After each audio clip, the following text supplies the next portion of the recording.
ফুলকপির পকোড়া করবো আমি আজকে। এই দেখেন কপি কিরম ভাবে কাটছি, ছোট ছোট করে।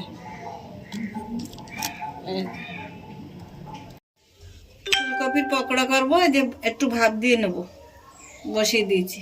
কপির পকোড়ার জন্য ভাপানো হয়ে গেছে কপি, এবারে ঝাঁঝরি গামলায় ঢেলে দেবো।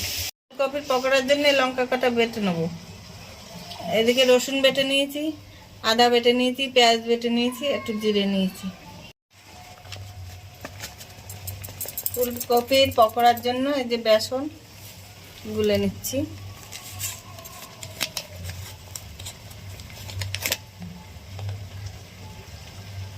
হলুদ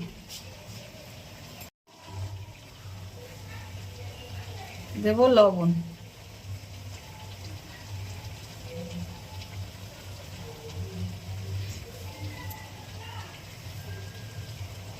দেব কাঁচা লঙ্কা বাটা, দেব রসুন বাটা,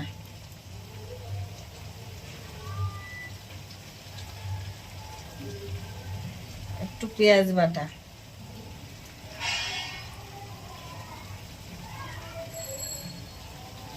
আদা বাটা। এবারে জল দিয়ে গুলে নেব।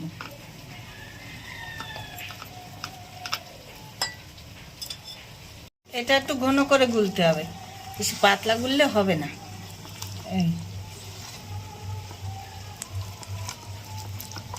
পকোড়ার জন্য কড়াইতে তেল দিলাম, তেল গরম হয়ে গেছে, দেবো সামান্য একটু লবণ।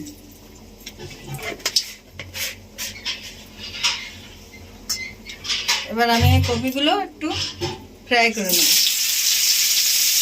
এবারে এতে একটু দেবো পেঁয়াজ বাটা, জিরে বাটা দিয়ে আর একটু কষাবো।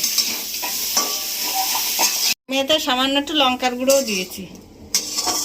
কপিটা আমি নামিয়ে দিলাম। এই যে কড়াই চাপিয়ে দিয়েছি পকোড়া ভাজার জন্য। সাদা তেল, আপনারা সরষের তেলও দিতে পারেন।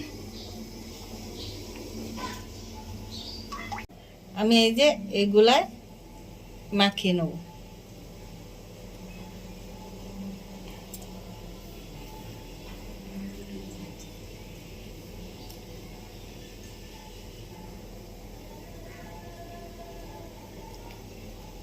তেল গরম হয়ে গেছে,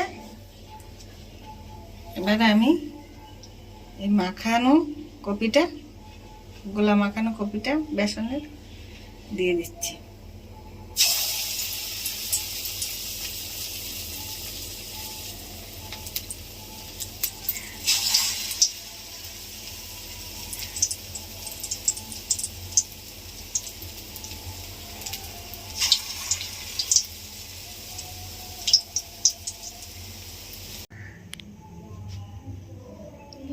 এইভাবে ফুলকপির পকোড়া বানিয়ে খেয়ে জানাবেন কেমন হলো।